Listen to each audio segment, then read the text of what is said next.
우리 모두 예배하는 자 되어 온전히 영과 진리로 주를 예배하자.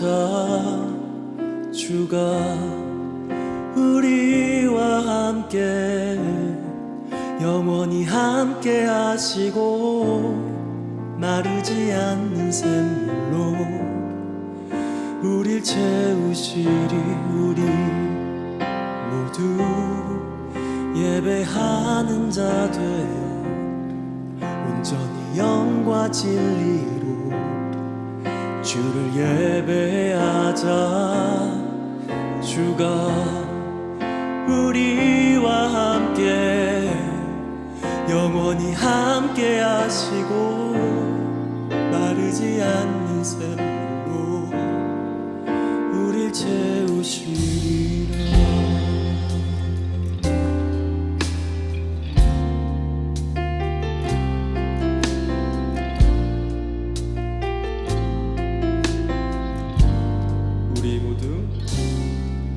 우리 모두 예배하는 자 되어 온전히 영과 진리로 주를 예배하자. 주가 우리와 함께 영원히 함께 하시고 마르지 않는 샘물로 우리 채우시리. 모두 예배하는 자 되어 온전히 영과 진리로 주를 예배하자. 주가 우리와 함께 영원히 함께 하시고 마르지 않는 샘물로 우리 채우시리. 우리 모두 예배하는 자 되어 온전히 영과 진리로 주를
기도하겠습니다.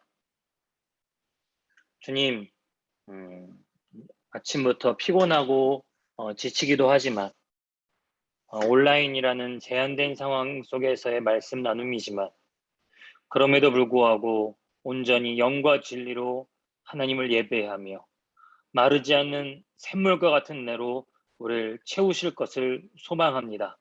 오늘도 말씀하시고 우리의 영혼을 깨우시며 그리하여 하나님 앞에 우리의 믿음이 정직하게 반응하는 믿음의 진정한 소유자 될 수 있도록 인도하여 주시옵소서. 예수님의 이름으로 기도합니다. 아멘.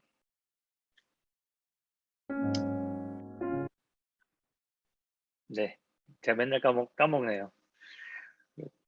오늘 말씀 사사기 7장 1절부터 25절까지의 말씀. 사사기 7장 1절부터 25절까지의 말씀을 여러분 한 목소리로 같이 읽도록 하겠습니다. 시작. 요롯바알이라고도 하는 기드온과 그가 거느리는 모든 군대가 일찍이 일어나 하롯이라는 샘 곁에 진을 쳤는데 미디안의 진은 거기에서 북쪽 골짜기에 있는 모래 언덕에 있었다. 주님께서 기드온에게 말씀하셨다. 내가 거느린 군대의 수가 너무 많다. 이대로는 내가 미디안 사람들을 내가 거느린 군대의 손에 넘겨주지 않겠다. 이스라엘 백성이 나를 제쳐놓고서 제가 힘이 세어서 이긴 줄 알고 스스로 자랑할까 염려된다. 그러니 넌 이제라도 그들에게 말하여 두려워 떨리는 사람은 누구든지 길르앗산을 떠나서 돌아가게 하여라. 기드온이 두려워서 떠는 자를 돌아가게 하니 그들 가운데 22,000명이 돌아가고 10,000명만 남았다. 주님께서 또 기드온에게 말씀하셨다. 군인이 아직도 많다. 그들을 물가로 데리고 내려가거라. 내가 너를 도와 거기에서 그들을 시험하여 보겠다. 내가 너에게 이 사람이 너와 함께 나갈 사람이라 일러주면 너는 그 사람을 데리고 가거라. 내가 또 너에게 이 사람은 너와 함께 나가지 못할 사람이 일러주면 너는 그 사람은 데리고 가지 말아라. 기드온이 군대를 물가로 데리고 내려가니 주님께서 기드온에게 이렇게 일러주셨다. 개가 핥는 것처럼 혀로 물을 핥는 사람과 무릎을 꿇고 물을 마시는 사람을 모두 구별하여 세워라. 손으로 물을 움켜 입에 대고 핥는 사람의 수가 300명이었고 그 밖의 백성들은 다 무릎을 꿇고 물을 마셨다. 주님께서 기드온에게 이르셨다. 물을 핥아먹는 300명으로 너희를 구원하겠다. 미디안 사람들을 너희 손에 넘겨주겠다. 나머지 군인은 모두 온 곳으로 돌려보내라. 그래서 기드온은 물을 핥아먹는 300명만 남겨두고 나머지 이스라엘 군대는 각자의 집으로 돌려보냈다. 남은 300명은 돌아가는 군인들에게서 식량과 나팔을 넘겨받았다. 미디안의 진은 그 아래 골짜기에 있었다. 그날 밤 주님께서 기드온에게 말씀하셨다. 너는 일어나서 적진으로 쳐내려가거라. 내가 그들을 너의 손에 넘겨주겠다. 내가 쳐내려가기 두려우면 너의 부하 부라와 함께 먼저 적진으로 내려가 보아라. 그리고 적들이 무슨 말을 하는지 들어보면 내가 적진으로 쳐내려갈 용기를 얻을 것이다. 그는 자기의 부하 부라와 함께 적진의 끝으로 내려갔다. 미디안 사람과 아말렉 사람과 사막 부족들이 메뚜기 떼처럼 그 골짜기에 수없이 널려 있었으며 그들의 낙타도 바닷가의 모래알처럼 헤아릴 수 없이 많았다. 기드온이 그곳에 이르렀을 때에 마침 한 병사가 자기가 꾼 꿈 이야기를 친구에게 하고 있었다. 내가 꿈을 꾸었는데 보리빵 한 덩어리가 미디안 진으로 굴러들어와 장막에 이르러서 그 장막을 쳐서 뒤엎으니 그만 막이 쓰러지고 말았다네 하고 말하니까 꿈 이야기를 들은 그 친구가 말하였다. 그것은 다름이 아니라 이스라엘 사람 요아스의 아들인 기드온의 칼이 틀림없네. 하나님이 미디안과 그 모든 진을 그의 손에 넘기신다는 것일세. 기드온은 그 꿈 이야기와 해몽하는 말을 듣고 주님께 경배하였다. 그리고 그는 이스라엘 진으로 돌아와서 일어나라. 주님께서 미디안의 진을 너희 손에 넘겨주셨다 하고 외쳤다. 그는 300명을 세 부대로 나누고 각 사람에게 나팔과 빈 항아리를 손에 들려주었다. 빈 항아리 속에는 횃불을 감추었다. 그리고 이렇게 지시하였다. 너희는 나를 보고 있다가 내가 하는 대로 하여라. 내가 적진의 끝으로 가서 하는 대로 따라하여라. 나와 우리 부대가 함께 나팔을 불면 너희도 적진의 사방에서 나팔을 불면서 주님 만세, 기드온 만세하고 외쳐라. 기드온과 그가 거느리는 군사 100명이 적진의 끝에 다다른 것은 미디안 군대의 보초가 교대를 막 끝낸 한밤중이었다. 그들은 나팔을 불며 손에 든 항아리를 깨뜨렸다. 세 부대가 모두 나팔을 불며 단지를 깨고 왼손에는 횃불을 들고 오른손에는 나팔을 들고 불면서 주님의 칼이다 기드온의 칼이다 하고 외쳤다. 그리고 그들이 저마다 제자리에 서서 적진을 포위하니 적군은 모두 아우성치며 달아났다. 300명이 나팔을 불 때에 주님께서 모든 적들이 저희들끼리 칼로 치게 하셨다. 적군은 도망하여 스레라의 베시다와 또 닷밭에 가까운 아벨 무올라의 경계선까지 후퇴하였다. 나달리 지파와 아셀 지파와 온 므낫세 지파에서 모인 이스라엘 사람들이 미디안 군대를 추격하였다. 기드온은 에브라임 산간 지방 전역에 전령들을 보내어서 말하였다. 너희는 내려와서 미디안을 쳐라. 그들을 앞질러서 벳바라와 요단강에 이르기까지 나루들을 점령하여라. 그러자 에브라임 사람들이 모두 모여서 벳바라와 요단강에 이르기까지 나루들을 점령하였다. 그들이 미디안의 두 우두머리 오렙과 스앱을 사로잡아 오렙은 오렙 바위에서 죽이고 스앱은 스앱 포도주 틀에서 죽이고 계속 미디안을 추격하였다. 그들이 오렙과 스앱의 머리를 요단강 동쪽 지역에 있는 기드온에게 가져왔다. 아멘. 이 시간 지금 시간이 30분이니까요. 우리 45분 정도까지 같이 말씀을 묵상하고 나누도록 하겠습니다.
자, 우리 이제 슬슬 마무리들 하시고 함께 같이 볼까요? 예, 오늘 내용은 되게 분명하죠?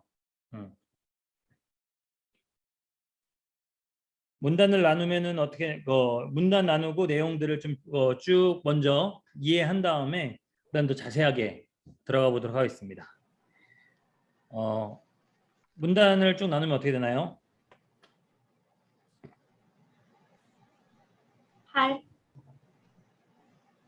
8절?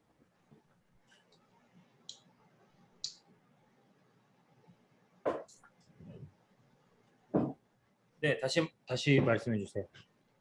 8절? 잘 안 들려갖고 1절부터 8절? 8? 우리 목소리 안 들려. 들려. 지금 들려. 8절. 1절부터 8절까지. 네. 그 다음에 15절?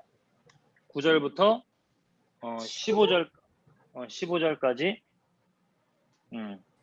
끝까지. 그리고 16절부터 끝까지. 네. 크게 다르지 않을까. 저도 8절까지를 했고요. 9절부터 14절까지 했고 15절부터 23절까지 나눴고 비슷해. 23절까지 나누나 끝까지 나누나 비슷비슷할 것 같아요. 네. 네, 전반적인 줄거리가 너무나 잘 유명한 얘기죠, 이건. 그죠? 전반적인 줄거리를 따로 얘기하지 않아도 다 알 겁니다. 자, 그러면은 우리가 본격적으로 여러분들이 혹시 질문할 부분들이 먼저 있을지 하고 제가 이제 여러분들한테 질문을 하도록 하겠습니다.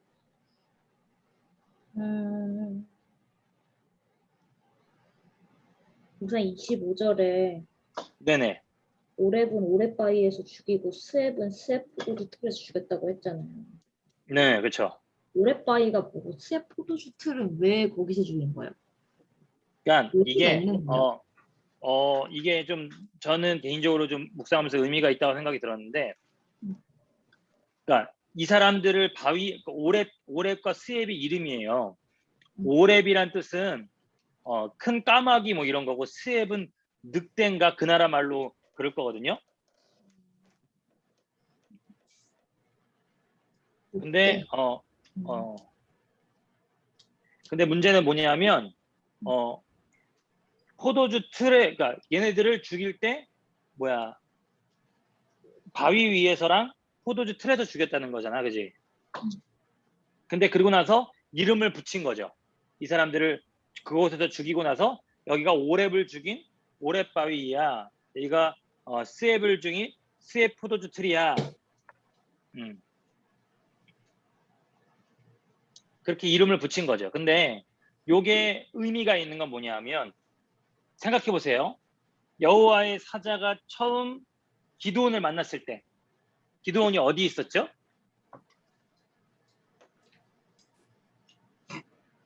육 장 초반에 여호와의 사자가 기드온을 처음 만났을 때 기드온이 어디 있었죠? 상수리나무 아래? 상순이 나무 안에 있었는데 요아스의 아들 기드온이 포도주 틀에서 밀타작을 하고 있었어. 포도주 틀에서. 포도주 틀에서 숨어서 밀타작하고 있었던 기드온이 승리를 했더니 적군의 장군을 포도주 틀에서 죽이더라. 연결이 있을 것 같아요. 그리고 하나님께서 여호와의 사자한테 예물을 갖고 와, 여호와의 사자인지 모르고 예물을 갖고 왔는데 그 예물을 어디에 올려놔라 말씀하시냐면 바위 위에 올려놔라 그래서 그 예물을 받으시거든요. 하나님과 기드온이 처음 만난 자리에서 받았던 예물 그 바위 위에서 또 한 명의 장군 하나가 죽었다. 이게 그러니까 기드온의 시작은 그야말로 숨어서 포도주 틀에서 밀타작하고 그러고 살다가 하나님 만나서 제대로 제단도 쌓지 못하고 바위 위에 예물을 드리고 했지만 결국 하나님께서 기드온을 승리하게 하셔서 그가 몸을 숨겼던 포도주 틀에서 적의 장군을 죽이시고 그가 하나님 앞에 제물을 바쳤던 바위 위에서 그 또 한 명의 장군을 죽이게 하셨다라는 역전시키는 장면으로 반전의 장면으로 이렇게 우리가 볼 수도 있을 것 같아요. 그런 의미가 있을 것 같아요. 네, 여기 있는 오렙과 스웹은 다 미디안의 장군들입니다. 또 다른 질문들 혹시 있을까요?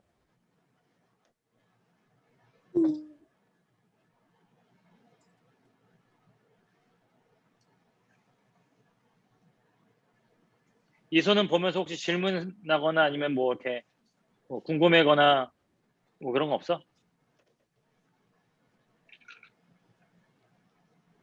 음,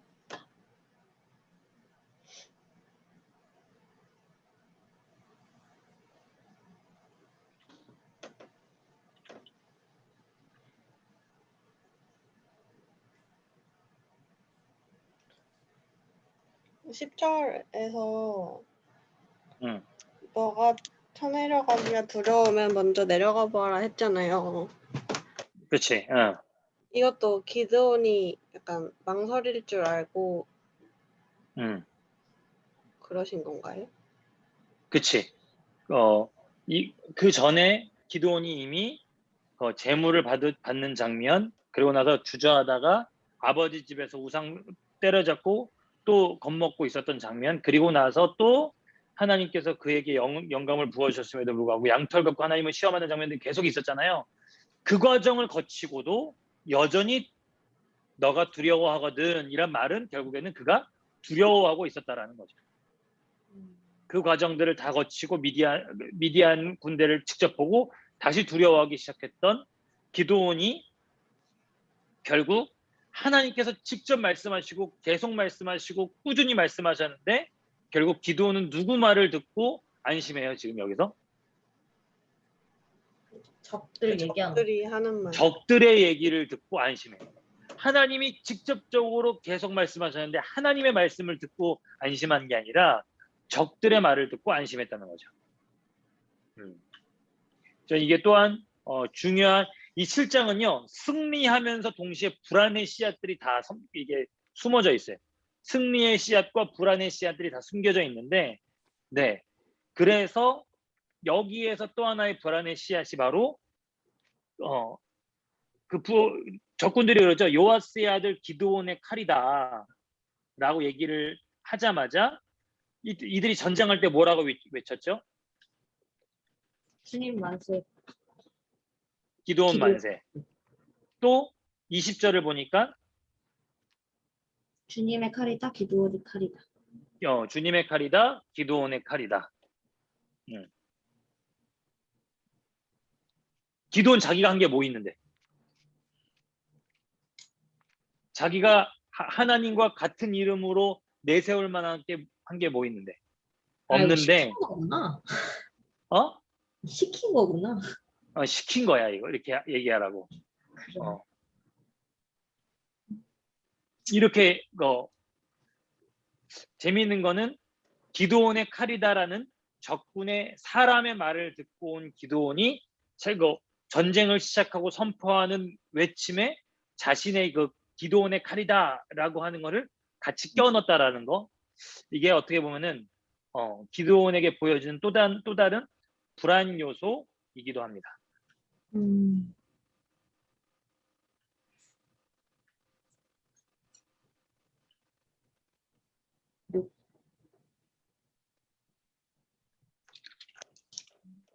음.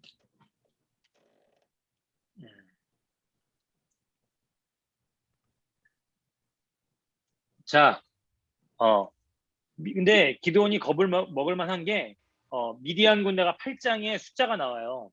13만 5천 명이었어요. 13만 5천 명 대 처음 몇 명이 모였죠? 처음에 3만 2천 명. 그렇죠. 3만 2천 명이 모였죠. 3만 2천 명이 모였는데 먼저 하나님 뭐라고 말씀하세요? 너무 많다. 두려워 떠는 자들 다 돌려보내라. 그랬더니 2만 2천 명이 돌아간 거죠. 그리고 10,000명이 남았죠. 네.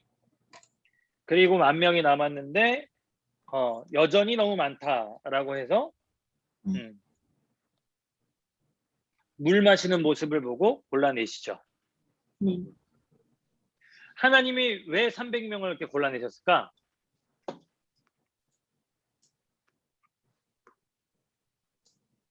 물을 어떻게 마셨길래?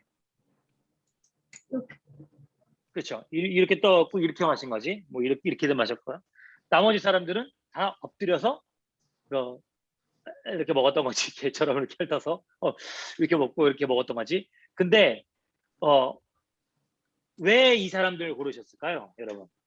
왜 이렇게 먹는 사람들을 고르셨을까요, 하나님? 빨리 TT 할 수 있어요. 빨리 뭐라고? 빨리 TT 할 수 있으니까. 빨리 이렇게 보고 튀고 이렇게 할 수 있으니까. 뭔가 이렇게 빨리빨리 움직일 수 있는 그런 편이라고 해야 되나? 이손 어떻게 생각해?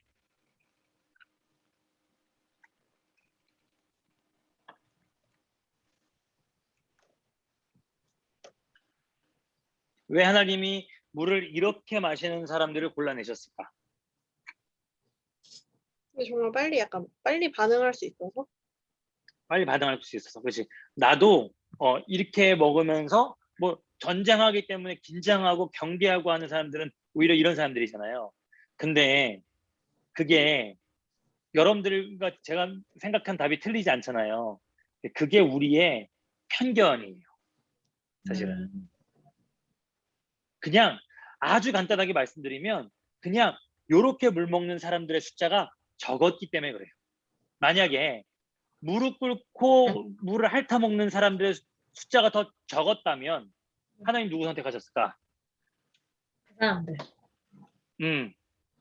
하나님은 숫자가 더 적은 편을 선택하셨어요. 왜냐하면 여기에 있는 군대의 능력과 어떤 경계와 어떤 대단한 민감함과 이런 것을 하나님이 지켜보신 것이 아니라 이 전쟁에서는 거기에 주안점을 두신 게 아니라 하나님은 계속해서 기드온에게 뭐에 주안점을 두세요?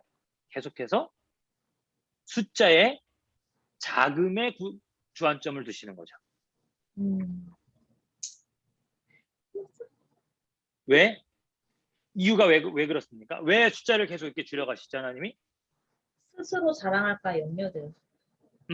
바로 그거죠. 스스로 너희들이 자랑하고 너희들의 능력을 드러낼까 염려되어서 너희들의 힘을 쫙 빼고 바로 300명 아주 소수의 사람들로 내가 이 전쟁을 승리하게 하겠다.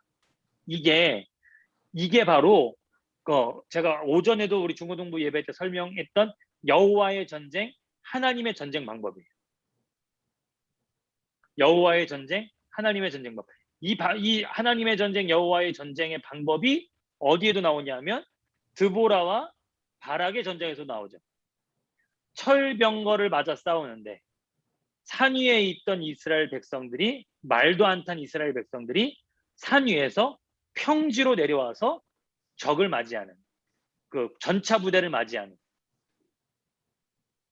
근데 누가 이겼습니까? 이게 뭐 군대 갔다 온 형제들은 알겠지만 이게 말도 안 되는 싸움의 방법인데 하나님이 이스라엘을 이기게 하셨던 거죠.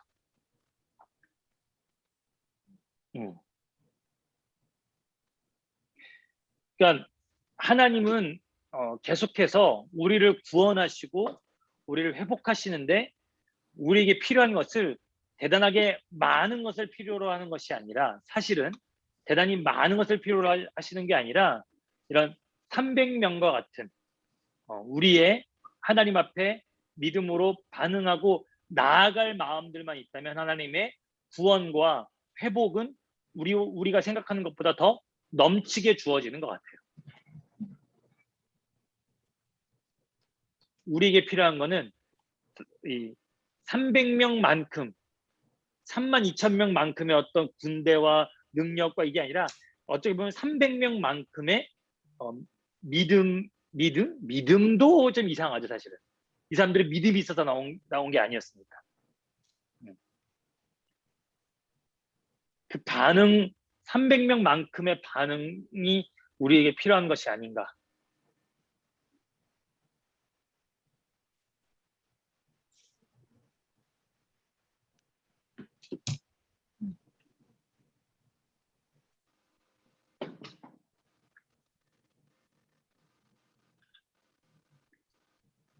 이 전쟁에 대해서 정확하게 시간이 나온 것은 사실 여기서는 늦은 밤이라고만 나오죠. 한밤중이었다라고 19절에 보면. 근데 이 개역개정 성경에는 이경초라고 하는데 밤 10시에서 12시 사이에 이 전쟁을 펼쳤고 이들이 갖고 있었던 무기를 한번 우리가 볼까요?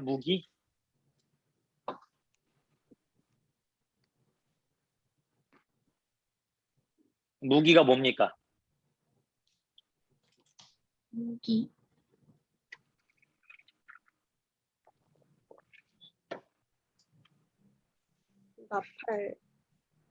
나팔, 또 비낭아리. 비낭아리, 또 그다음에 횃불. 이 세 가지. 나팔, 비낭아리, 횃불.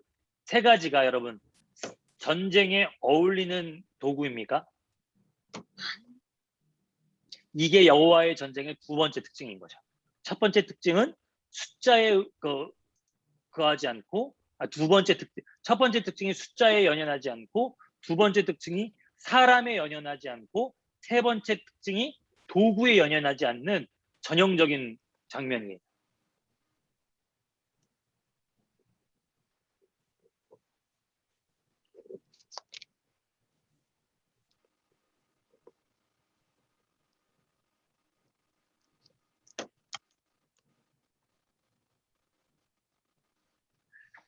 저는 이것이 우리에게도 그대로 적용돼야 될 거라는 생각이 들어요. 물론 우리 청년부 쉘터 모임이 줌으로 옮겨지고 더 많이 참석 못하고 그러고 있지만 우리의 모임을 통해 하나님의 구원과 회복의 은혜를 얻게 되는 것은 사람 숫자에 달려 있는 것이 아니고 또 동시에 우리의 됨됨이에 달려 있는 것도 아니고 그리고 세 번째 우리가 얼마만큼 목회자가 얼마만큼 대단하게 잘 가르치느냐 또 여러분들이 얼마만큼 지혜로워서 얼마만큼 많이 기억하고 듣고 알아듣느냐 뭐 이런 거에 달려 있는 것이 아닌 거죠. 물론 최선을 다해 저는 저대로 우리 청년들은 청년들대로 최선을 다해 300명이 나아간 것처럼 최선을 다해 말씀 앞에 나아가고 하나님의 은혜를 사모해야 되지만 우리는 늘 그래요. 사실은 우리 신앙생활은 늘 우리의 어떠함에 막 달려 있는 것처럼 자꾸 오해하고 그렇게 생각하죠. 나도 마찬가지거든요. 사실은 나도.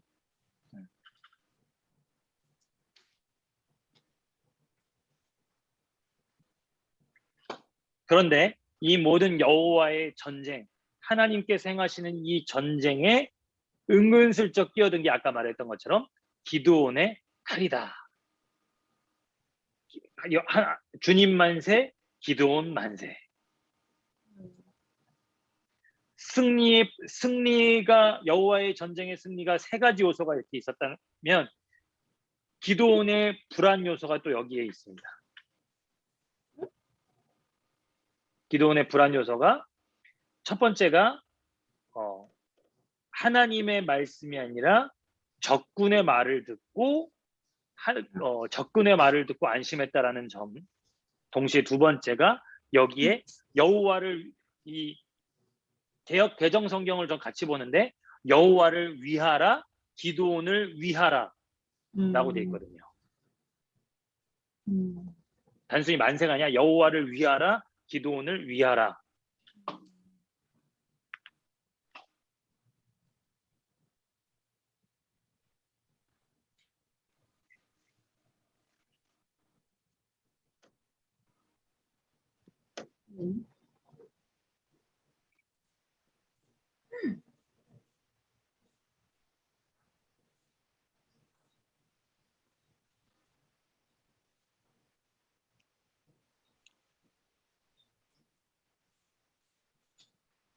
그리고 나서 저는 한 가지 더 기드온의 불안 요소 중에 하나라고 꼽자면 하나님은 사람을 계속 줄이셨잖아요. 네. 32,000명에서 10,000명으로 10,000명에서 300명으로 줄이시는데 여러분 기드온은 어떻게 합니까? 전쟁이 진행되면 진행될수록 기드온은 전쟁을 진행시킬수록 어떻게 합니까?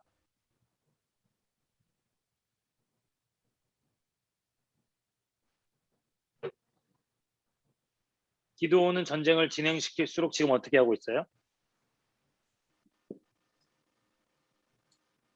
23절에 보니까 이스라엘 사람들은 납달리와 아셀과 온 므낫세에서부터 부름을 받고 군대가 더해진 거죠.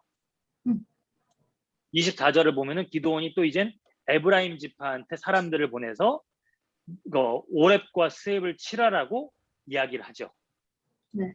하나님은 숫자를 빼는데 기드온은 더한- 숫자를 더해요. 하나님은 300명으로 전쟁을 치르시려고 하는데 기드온은 자꾸 자기를 따르는 사람들을 더 많게 해요. 그리고 이게 8장의 불안 요소로 그대로 이어지게 됩니다.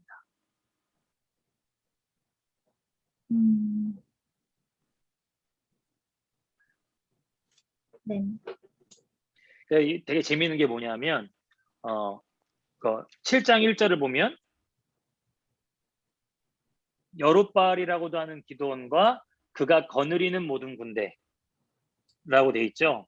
근데 개역 개정에는 그를 따르는 모든 백성이라고 돼 있거든요. 그러면서 2절도 보면 내가 거느린 군대의 수가 너무 많다. 그랬더니 개역 개정에서는 너를 따르는 백성이 너무 많다. 한마디로 따르고 거느린다라고 이렇게 다 돼 있거든요. 근데 이게 헬라어 원어로 보면은 너와 함께하는 백성 이라는 거죠. 너가 거느리고 너를 따르는 백성이기도 하지만 너와 함께하는 백성이라는 원어적인 의미가 있어요. 근데 요게 8장으로 넘어가면 요 8장 2절에 보면 8장 2절이 아니라 8장 5절에 보면 8장 5절에 나를 따르는 백성이라고 표현이 되어 있거든요.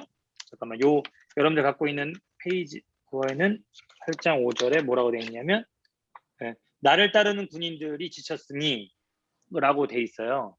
근데 요게 히브리어 원어로 보면 나를 따르는 정도가 아니라 내 발밑에 있는 군인들, 내 발밑에 있는 군인들이 너무 지쳤으니 라고 돼요. 그러니까 뭐냐면 이제 이전까지는 하나님의 명령을 따라 부름받고 거의 뭐 상하 관계가 이렇게 상하 관계가 뚜렷하지 않은 채 기드온과 함께하고 기드온이 하나님께 부름받았기 때문에 따르는 백성이지만 8장으로 넘어가니까 그 군대가 그 백성들이 이제는 기드온 발밑에 있는 기드온이 그야말로 기드온 말 한마디에 죽고 사는 상하 관계가 되어버린 모습으로 바뀌게 된다는 거죠.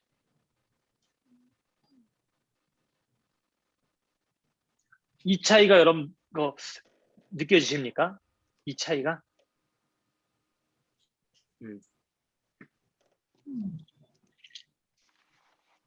우린 기드온의 300용사 하잖아요. 그죠? 여기서 300명의 용사스러운 모습을 한번 7장에서 찾아볼래요? 300명의 용사스러운 모습. 용사요? 용사. 용사라고 부를 만한 300명의 모습.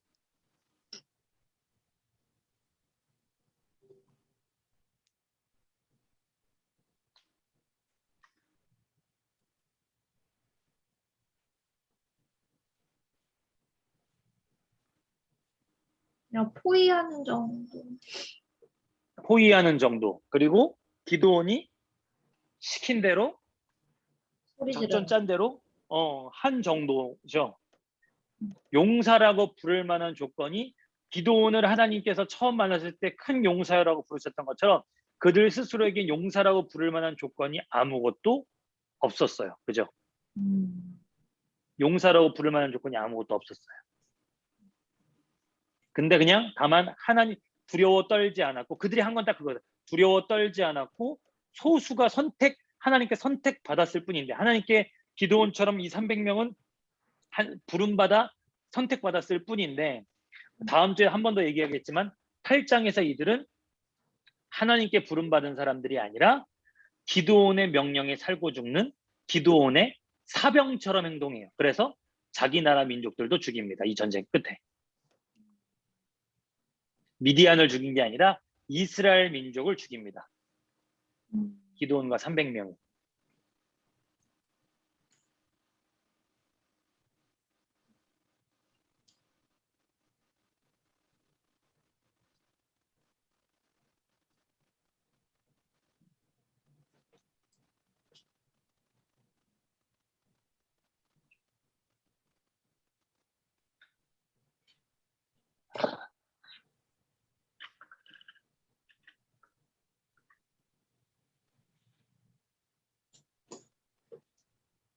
여러분 오늘 말씀 속에서 하나님 어떤 분이십니까? 여러분들 보시기에.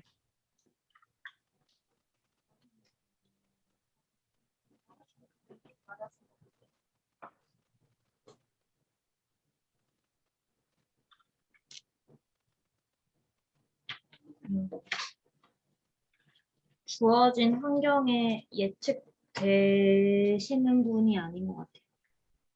그렇죠. 하나님은 우리의 기대 이상입니다.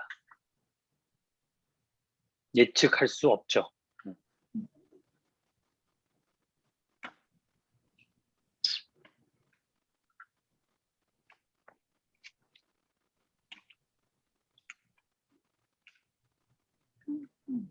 또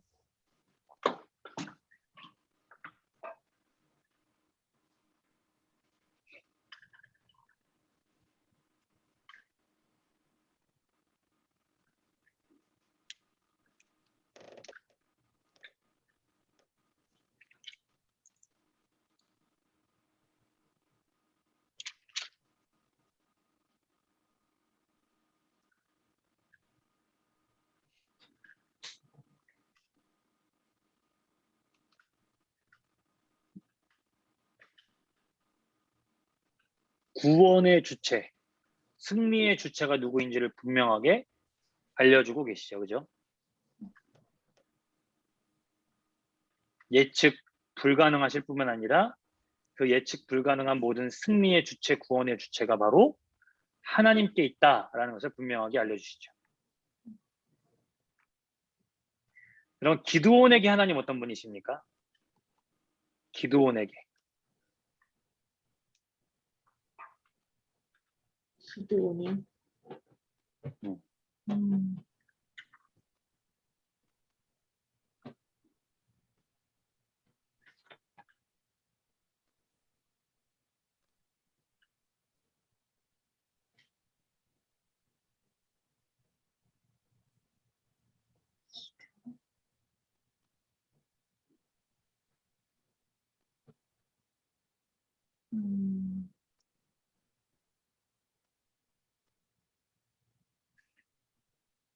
아까 이소가 처음 얘기했던 것 중에 하나가 10절에 대해서 물어봤던 건데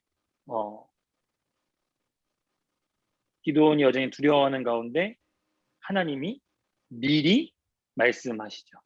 미리 이렇게 해라 라고 해서 적군의 입을 통해서 다시 한번 확인시켜 주시면.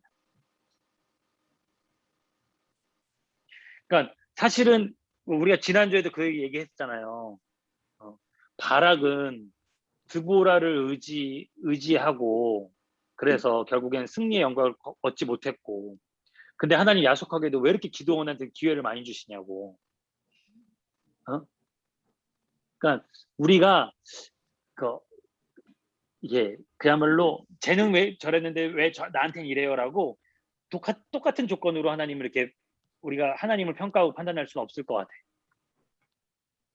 하나님은 각 사람, 각 상황에 맞춰서 최적으로 각 사람을 인도하시고 이끌어 가시는 그 모든 과정을 저는 기도원과 아주 예리하게 지난주에 질문했던 이 바락 사이의 어떤 비교를 통해서 보면 알 수 있죠.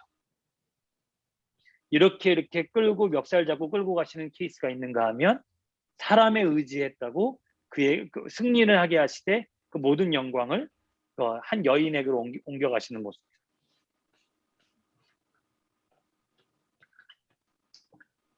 저는 그래서 여러분 되게 처음 병옥이가 나눴던 부분이랑 같은 건데 하나님을 내가 제한할 수가 없을 것 같아요. 우리는 보통 우리 신앙생활은 어디에 익숙해져 있냐면 하나님을 내가 내 뜻과 내 마음대로 제한해 둔 채로 신앙생활을 해요. 사실은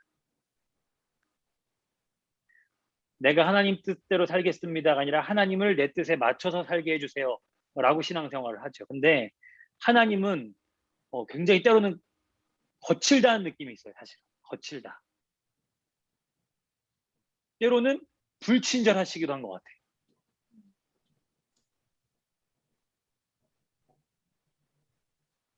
하나님을 우리 틀 안에 가둘 수 없어요.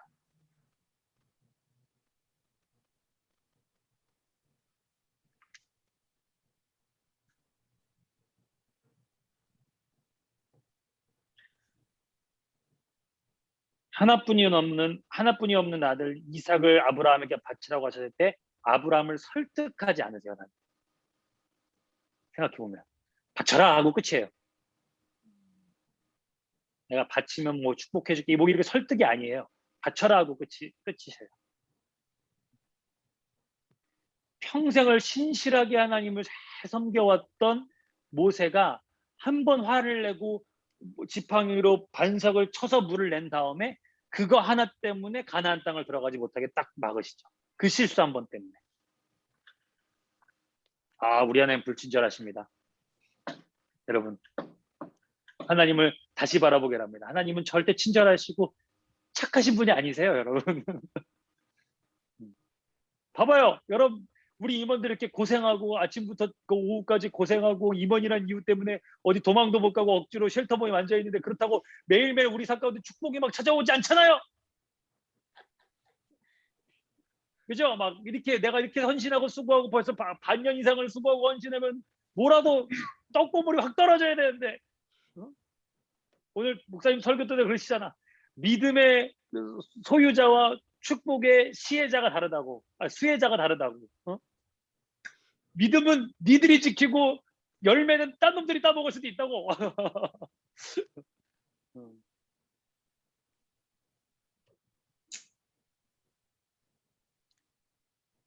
기도원의 사건에서 보면 하나님은 결코 우리의 예상대로 움직이시는 분이 아니더라.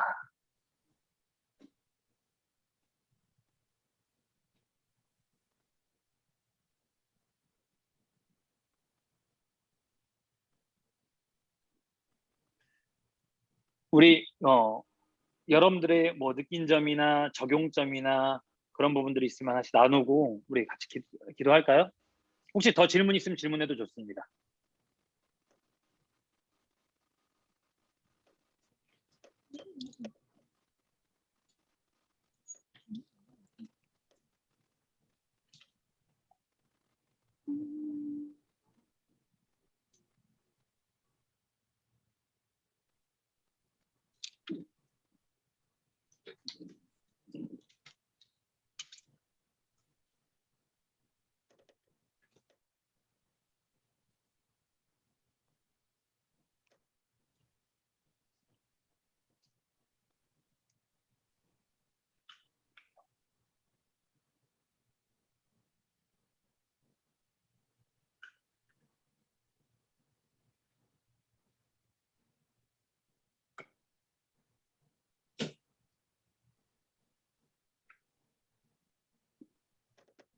네, 우리 또 우리 청년부의 특징은 또 지명하여 불러야 또 대답을 하는 전형적인 수동적인 시스템이라서 우리 오늘 이소가 먼저 같이 느낀 점이나 질문을 같이 나누면 좋겠습니다. 저절로 나올 때까지 계속 시켜야지 뭐. 방법이 없어. 약간 기드온 이야기는 약간 숨겨져 있는 약간 그 승리의 씨앗과 불안의 씨앗을 공존하는 포인트를 찾는 게 되게 뭔가 약간 펜트하우스 같아요. 그죠? 성경은 떡밥 장난 아닙니다, 여러분. 네. 예? 성경 떡밥 장난 약간 아니에요. 펜트하우스도 약간 뭔가 사이다 장면이 나왔는데 거기서도 막 불안의 씨앗이 숨어있고 그러잖아요. 약간 맞아. 뭔가 재밌으면서도 불안하고 불안하면서도 재밌고. 그래서 여러분 8장에서 6, 7장에 나왔던 모든 떡밥들이 다 회수돼요. 네, 8장을 기대하시라. 성경을 무슨 이렇게 추리소설처럼 이렇게 해버렸네.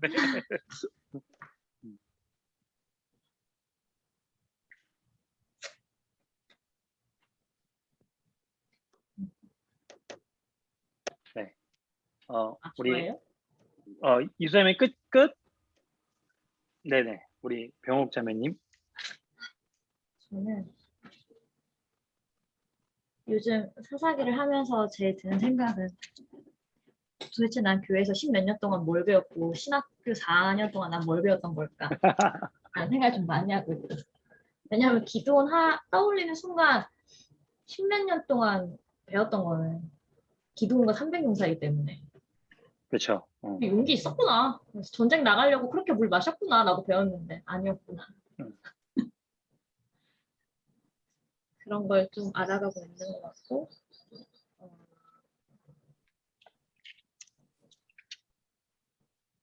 하나님이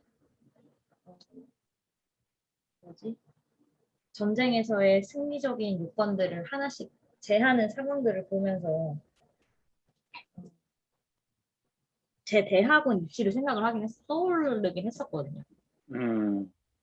네, 그러니까 이대하고 한양대 순서였는데 이대가 확실히 좀 빨라가지고 이미 결과가 다 나온 상황이었고 저는 개인적으로 이대보다 한양대를 더 가고 싶었었는데 이대가 붙어서 좀 당연히 한양대를 붙을 줄 알았거든요.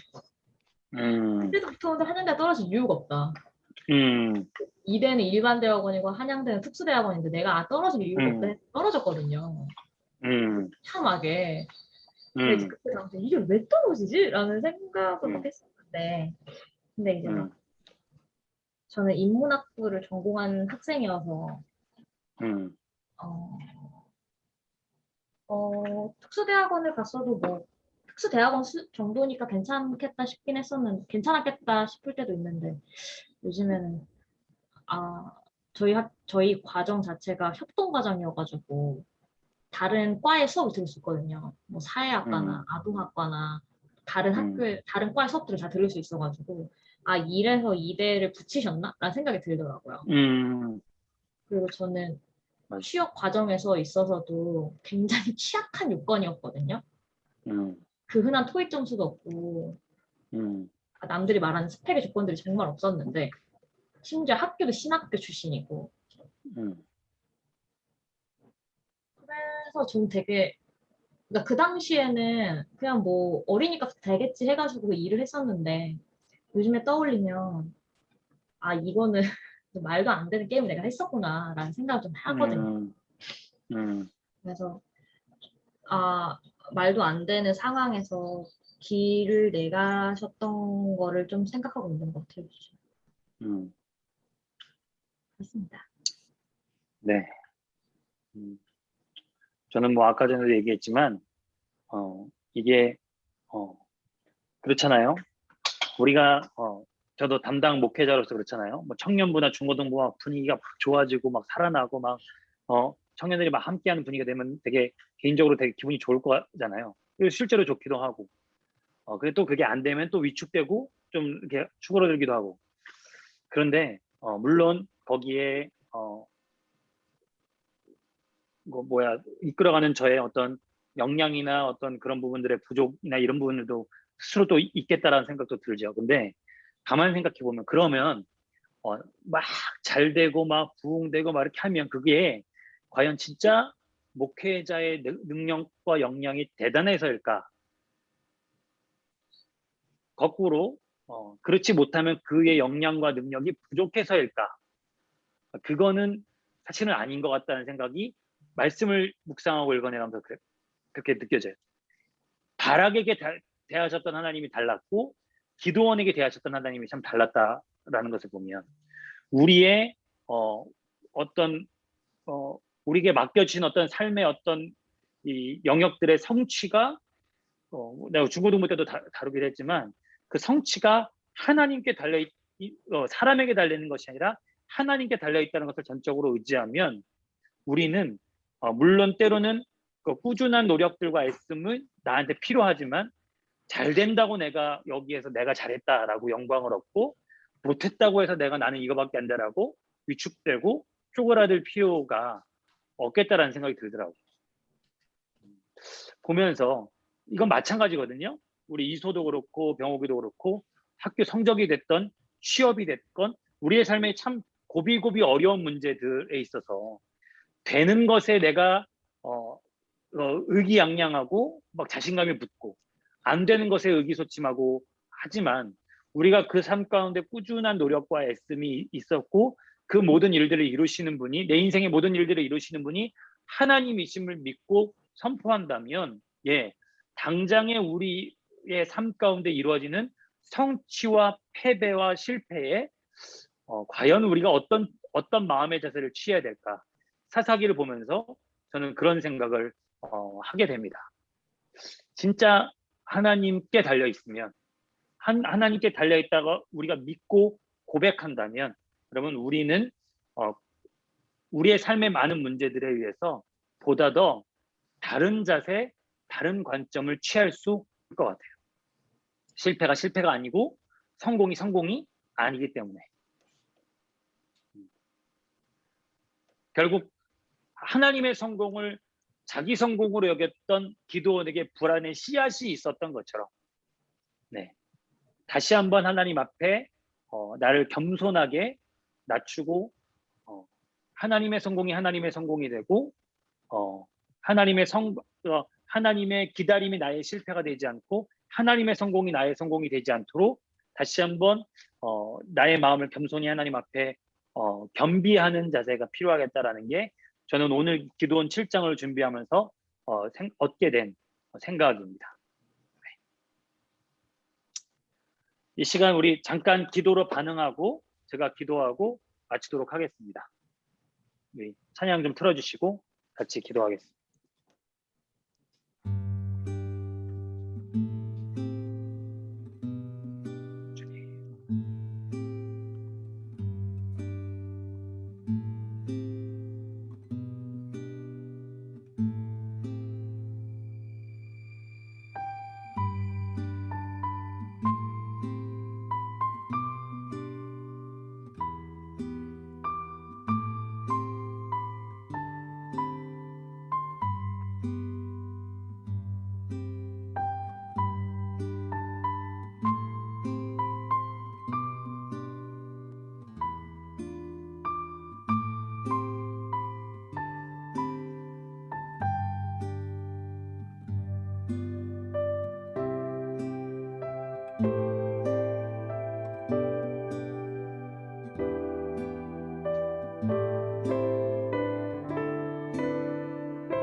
하나님, 오늘 기도원을 통해 300명의 하나님이 빼어 세우신 사람들을 통해 여호와의 전쟁에 여호와의 승리를 보았습니다. 그러나 그 안에 또한 담겨져 있는 불안 요소들을 함께 보면서 우리는 우리의 삶 가운데 늘 하나님의 선하심과 우리의 욕망이 뒤섞여 있음을 봅니다. 하나님의 승리케 하심과 우리의 연약함이 뒤섞여 있음을 봅니다. 하나님의 완전하심과 우리의 불완전함이 뒤섞여 있음을 봅니다. 그러하기에 오늘도 더욱 겸손히 주를 구하고 주께서 인도하시는 그 모든 삶의 과정이 우리에게 최선임을 믿으며 바락을 인도하셨던 하나님, 그리고 기도원을 인도하셨던 하나님이 각기 다른 상황에 각기 다른 사람에게 각기 다르게 역사하셨던 것처럼 우리 한 사람 한 사람을 인도하시고 이끌어 가시는 그 모든 과정에 하나님, 우리가 비교의식을 떨쳐버리고 실패와 패배의식을 떨쳐버리고 온전한 믿음으로 하나님께 나아가게 하여 주시옵소서. 그리하여 최고의 순간에 내가 했다 교만하지 않게 하시고 최악과 절망의 순간에 나의 실패다 낙심하지 않고 하나님의 신뢰하심을 온전히, 하나님의 인도하심을 온전히 신뢰하며 나아갈 수 있는 우리 귀한 믿음의 지체들, 우리 병욱이와 이소 그리고 다른 청년들 되게 하여 주시옵소서. 하나님, 앞서 행하실 주님의 그 모든 은혜를 기대하고 소망하며 의지합니다. 감사드리며 우리 주님 예수 그리스도의 이름으로 기도합니다. 아멘. 할렐루야. 한 주간도 승리하십시다. 오늘 하루도 아침부터 마지막 오후 시간까지 여러분들과 함께해서 행복했어요.